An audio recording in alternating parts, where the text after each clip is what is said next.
لو أنزلنا هذا القرآن على جبل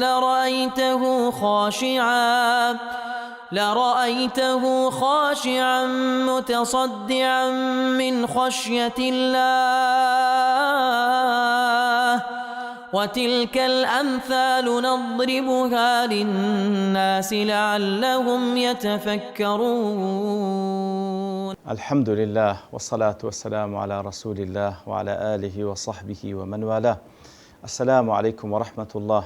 برزان خوشحال لواني 244 لوان كان تفسير القرآن بيروز بيم وخزمتان ومبستي رزامندي خواهي قول وهيوادان بأوي آزي السودي لور بقرن. أعوذ بالله من الشيطان الرجيم. بسم الله الرحمن الرحيم.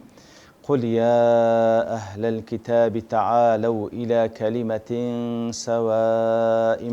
بيننا وبينكم ألا نعبد إلا الله ولا نشرك به شيئا ولا يتخذ بعضنا بعضا أربابا من دون الله فإن تولوا فقولوا اشهدوا بأننا مسلمون. بله خوي قول سبحانه وتعالى هلا سياقي وآتاني سورة آل عمران كاتكوا بازل خلافي أمتي إسلام دكا لقل أمتي نصرانيا كان بتايبتي وبلقل زولكو ديان ببقشتي وبتايبتي لدواء وكوا حقتي عيسى باسكر عليه الصلاة والسلام وكباس ما كركوا زولكو ديان هردو تشيان غلويان تذا كردبو كاتكوا زولكا كاتك جرأت دكن برانبر بعيسى عليه الصلاة والسلام بويكوا اتهامي دكن حاشاه بويكوا ولد الزنايا حاشاش عيسى عليه الصلاة والسلام حاشاش مريميش وهروها نصراني كان جرأت دكن بويكوا ديدن بال خوا والعياذ بالله يعني كري خوا والعياذ بالله يتر هردو شان غلويا تذاكر ديا على الطرفين نقيض. يترخوا يقول حقت عيسى باز دكا عليه الصلاة والسلام كوا بيغمبرك لبيغمبراني خوا خودي درزبوني شي معجزة للا خوا يقول بكلمة للا خوا يقول ببي باب لرحمي أو آفرة باكا خوا يقول خلقي كان تا خوا يقول دفرمي قل يا أهل الكتاب يا رسول الله صلى الله عليه وسلم ولدواي بيغمبري صلى الله عليه وسلم هم مسلمانك بابا وشوي مخاطبي أهل الكتاب بكا قل يا أهل الكتاب بيغمبري أي أهل الكتاب أي أواني كوا كتاب السماوي تام في بخشرها لا توراة وإنجيل وهر كتاب شيدي كي خواي قورا تعالوا ورن إلى كلمة سواء بيننا وبينكم ورن لبو كلميك سواء بيننا وبينكم لبو إيمو لبونغو يكا كلمك كواتورن بابني مفاوضات بكين لسر كلمة عدل كلمة سواء بمعنى كلمة عدل جديد ديارة كلمة عدل وكلمة سواء أو كلمة توحيدة ورن لسشتك بقى اتفاق بكين اشتك هي لبين إيمة ولبين نقو مشتركة إلى كلمة سواء واتلبو همان وكويك مستوية واحد وكوزانا دفرمون سواء بمعنى عدل ده لسر كلمة عدل هموما اتفاق بكين كوالبو هورد لان بيننا وبينكم وكويك وعدالة عدالة لبو هم كسش وكويك أو كلمة سيا لسر سي اتفاق بكين ألا نعبد إلا الله هي ذاتك نبرستين تنها الله نبي سبحانه وتعالى ديوارا با اتفاق بكين لسر حقته بتايبتي أهل كتاب نارن إيما خوا برستين ديوارن لسر خوا برستين إيما اتفاق بكين الله مشتركة فعلا ربنا وربكم الله سبحانه وتعالى پروردگاري إيما پروردگاري نقول پرستراوي بحق إيما وپرستراوي بحق ديبا ورن با لسر عبادة كردني خوا اتفاق بكين ألا نعبد هيد ذاتش كان برستين تنها الله نبي ولا نشرك به شيئا بهيد شيويك شريك لبو بيدانكين بهيد شيويك شريك لبو بريار ندين هيد كسيكو هيد ذاتيكو هيد قيمك شاني أويني بتشريك لقل خوا والعياذ بالله ببرس لقل خوا ديون با اتفاق لسر كلمة توحيد بكين ولا يتخذ بعضنا بعضا أربابا من دون الله فعلا كلمة عدالة مبدئش عدالته قضيك شي متفق عليه ورن بالا سر مسألة عبادة كدني خواي قولها من اتفاق بكين كوا برستن تنها لبخوا أنزام بدين بهيج شويك شريك لبخواي قول بريار ندين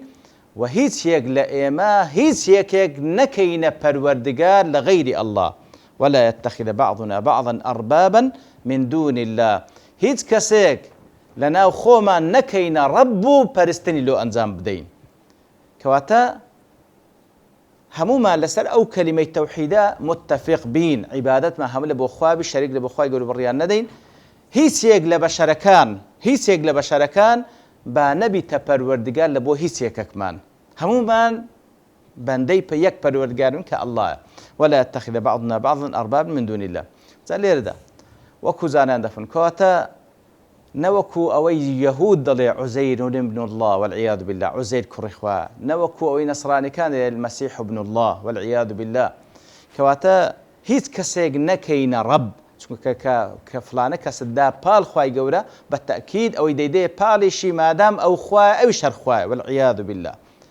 خوای گەورە قل هو الله أحد الله الصمد لم يلد ولم يولد ولم يكن له كفوا أحد. خوای گەورە لە کەس نەبوو کەسیشی لێ نابی، خوایە تاک و تەنیایە سبحانه وتعالى. قل هو الله أحد لذاتي لصفاتي لأفعالي.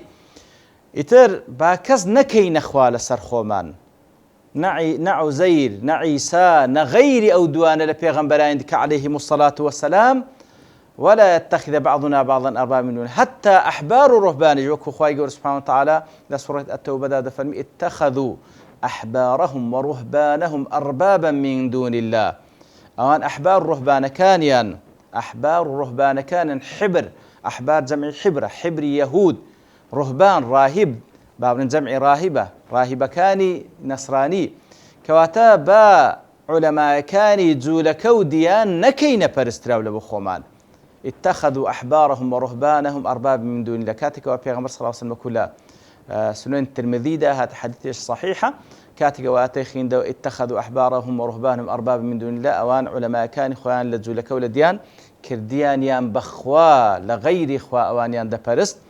عديك رحاتم كبيشي أو كات نصراني بو يا رسول الله أوان ياخذ إيما قلت إيما علماء كان خومان ما نبرستيه. پیامبر صلی الله علیه و سلم فرمووی پەرستنی ئەوان ئەوە بوو کەوا حەلالیان لۆتان حرام دەکرد، حرامیشیان لۆتان حەلال دەکرد، ئەنگۆش جۆڕایەلیتان دەکردن، جۆڕایەلیکردنیان لە حەلالکردنی حرام و لە حرامکردنی حەلال پەرستنە لە بۆ ئەوان، پەرستنە لە بۆ ئەوان. کەواتە قاعیدەیەکی زۆر مهمە، کەواتە بەڕاستی زۆر مهمە فعلا هەمومان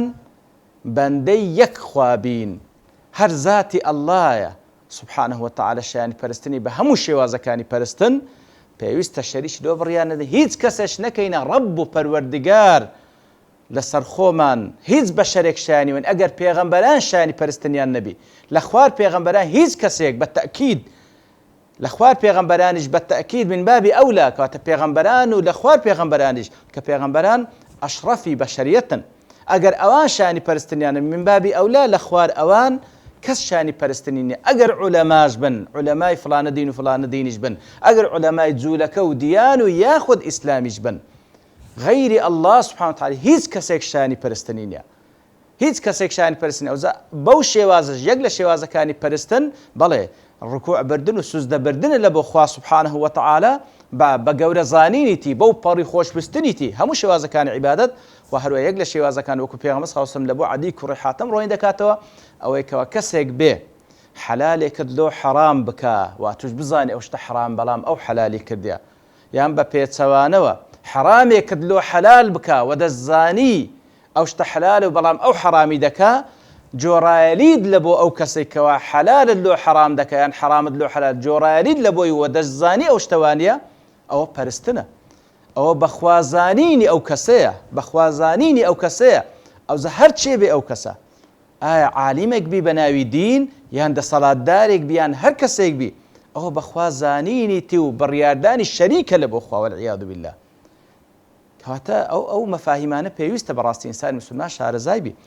کەواتە ئەوەی کەوا بەڕاستی هەموو بەشەریەتی لەسەر کۆ دەبیت و یەک لەو ئاتانە کە حقیقەتەن ئیسلام هەمووی هەندێ هەموو بەشەریەت لەسەری کۆ ببن، هەمووی لەسەری کۆ ببنەوە. لەبەرەوەی بەڕاستی دینێکە فعلا هەموو بەندەکە الناس سەواسیەة کەئەسنان المشطی، بەندەکان هەمووی وەکو یەکن، وەکو ددانەی هەرشانەیەک وەکو یەکن. یەک خوا هەیە شایانی پەرستنەی کە ئەڵڵایە سبحانه وتعالى، ئەوان کەمووی بەندەنە، هەمووی بەندەی ئەو زاتەنە لەبەرچی کەسانێک بنە خوا لەسەر کەسانێکی دیکە والعیاذ بالله لەبەرچی کەسانێک بنە خوددا لەسەر بە هەر شێوازێک بی بە هەر صیفەتێک بی تەنها خوا شانی پەرستنیە سبحانه وتعالى کەواتە بەڕاستی ئەوە یەک لەو ئاتانەی کەوا بەڕاستی کۆکەروەیە و جامعی هەموو خەڵکی ئەگەر کەسانێک ئینسافیان دەیوارن کاکە با کۆبینەوە لەسەر ئەوەی هەمومان بەندە بین برای یەک بین كونوا عباد الله إخوانا وكو پیغمبر صلى الله عليه وسلم دفرمي براي يك بين بندي خوابين براي يك بين ملكز بين لبو يك ذات كالله يك ذات هي شاني پرستني هي هر اوي شاني من هزدانان وحلال كردن وحرام كردني هي او حلالك او حلالي كرده هر او حلاله او حرامي او حرامي كرده هر او حرامه او هاني ديك كاتك لا هوا وهوسي خواني بدا صلاة دانو اشتك حلال وكان اشتك حرام بكن والله حتى جوابنا خوي قولا بأوي وان ناكن لواقعش حلال حرام نابي حرام حلال نابي أوي كخوا داينا الحلال ما أحللت والحرام ما حرمت كوات حلال أو حلالي كخوا حلالي كده حرام أو حرامي كخوا حرامي كده إتر بحمو الشيوازة كان برسن ورن بارسل كوبينوا كوا هم بندي خوابينو براي يكتريبينو منهز ليك زاد وربقرين أو براستي باشترين منهج كلمة عدالته كواهم بشر لسري كوبنوا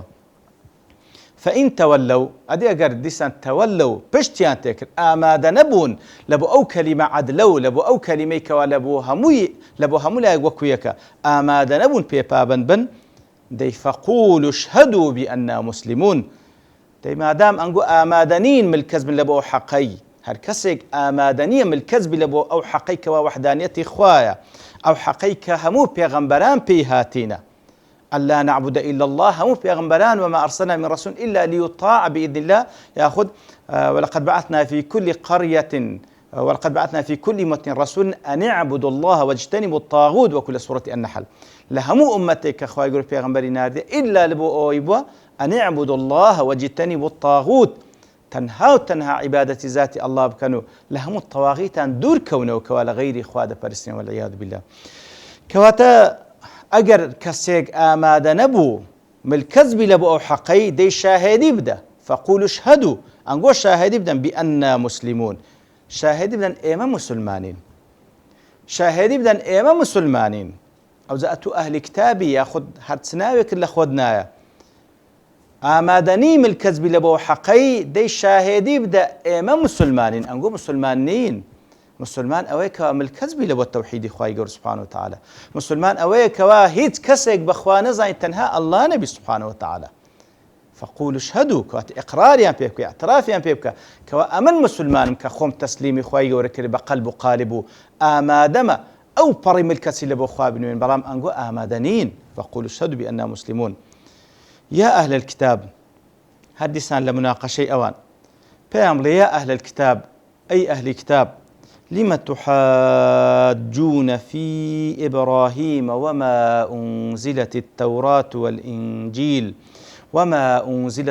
والإنجيل إلا من بعده بيامر يا أهل الكتاب لبرتي مناقشة دكان دتانوي بحجة خوتام حجة خوتان بسر بيخن لكاتي تاك حجتان بينيا درباري إبراهيم وما أنزل التوراة والإنجيل إلا من بعد لكاتك دا توراة وإنجيل لدواي إبراهيم دا بزيه لدواي إبراهيم دا بزيه بابرين لزور جيغان خواي قرباز لجولك ولديانا كان دكاتن كوا هر يقلوانا دانغو إبراهيم أتباع دينكي إيما يهود دانغو إبراهيم يهودية وهروها نصرانيا كان دانغو إبراهيم نصرانية خواهي قرده فرميتن أنقول برتي مناقشة دا كنت تانو حجي خوتان بسر بيخن درباري إبراهيم لكاتيك دا كوا إبراهيم وما أنزل التوراة والإنجيل إلا من بعد التوراة والإنجيل لدواي إبراهيم دابز يعني اشتكى زور عجيبة له لدواي دفن أفلا تعقلون عقل تانية يعني سبحان الله توراة وإنجيل لدواي إبراهيم بتسندين صال دابزيا كتسي أوان مناقشان لسر أوي بجولة كان دانقو إبراهيم لسر توراته يهودية نصراني كان دانقو إبراهيم لسر إنجيل ونصرانية مع العلم توراة وإنجيل بتسندين صد صال لدواي إبراهيم دابزية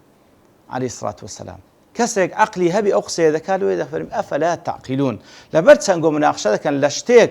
دەربارەی ئیبراهیم عەلەیهی سڵات وەسەلام گفتوگۆ دەکەن ئایا جوولەکە بۆیان دیام و مع العلم تەورات و ئینجیل لە دوای وی دابەزیە عەقڵتان نییە؟ کەواتە مەفروض وە بە ئەگەر بێت و ئەو مناقشەی ئەوها ڕاستتر بوو ئەگەر تەورات و ئینجیل لە پێشی ئیبراهیم دابەزی مع العلم لە دوای وی بە چەندین سەد ساڵ دابەزیە مناقشە لەسەر چ دەکەن عەقڵتان نییە؟ ها أنتم هؤلاء حاججتم فيما لكم به علم فلم تحاجون فيما ليس لكم به علم والله يعلم وأنتم لا تعلمون تفرمي ها تمشاك ننجو ها أنتم لبو أقدر كرنوية هؤلاء أنجو جولك وديانا كان حاججتم فيما لكم به علم مناقشة كان لسرشتك درباري علم تانتداها كوات مناقشة درباري عيسى وبيغمبري خومان كان صلى الله عليه وسلم كوا علم تانتداها أو جاء أوهاج افتراي بيدكن أو جاء أوهاج لحق كيلادن فلم تحاجون فيما ليس لكم بعلم دي باش لو مناقشة دربار إبراهيم ذاك كوا علمتان أصلا بينيا علمتان أصلا بينيا فلم تحاجون فيما ليس لكم والله يعلم وأنتم لا تعلمون خوا دزاني أنقول هاي زانن كوا تخواح محقق كان دزاني خو أنقول هاي زانن إذا كوا توشيك لا تناقضات كان زولك وديانا كوا مناقشة لشتيك دكن كوا زور زور لا عقل ومنطق دورة تبو شيء خوي يقول بردام دب لمناقشة كرني أهل كتاب والله من لبرتوابوني كان لير دوستين فبشتواني خوي يقول لواني دهاتو دينه خدمة آتكان وصلى الله وسلم على نبينا محمد وعلى آله وصحبه أجمعين وآخر دعوانا الحمد لله رب العالمين. لو أنزلنا هذا القرآن على جبل لرأيته خاشعا متصدعا من خشية الله وتلك الأمثال نضربها للناس لعلهم يتفكرون